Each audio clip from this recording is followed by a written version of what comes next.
আজকে হ্যাঁ ভোট না ভোটকে আপনি যেভাবে তুচ্ছ তাচ্ছিল্য করছেন, যদি এটা আসলে মেনে নেন তাহলে তো জিয়াউর রহমান অবৈধ শাসক, স্বৈর শাসক। কারণ জিয়াউর রহমান হ্যাঁ ভোট না ভোটের মাধ্যমে ক্ষমতায় এসে তো স্বৈর শাসক না, ও তো অবৈধ। এবং শেখ হাসিনা তো এই সংবিধানের মধ্যেই সেটাকে অবৈধ করে দিয়ে গিয়েছে।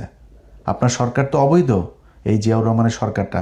তো আপনি এখন এসে সে জিয়াউর রহমানের মতো করেই একটা গোঁজামিল দিয়ে তারপরে আপনি সরকার গঠন করে মনে করছেন যে আমরা সাংবিধানিক ধারাবাহিকতায় সরকার হয়ে গিয়েছে, এটা মনে করার কোনো কারণ নেই ভাই।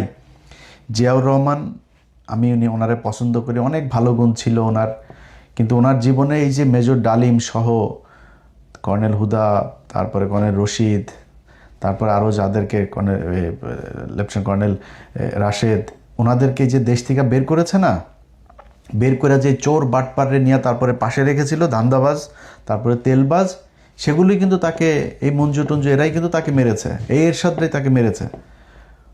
অথচ তিনি ডালিমদেরকে বের করে দিলেন।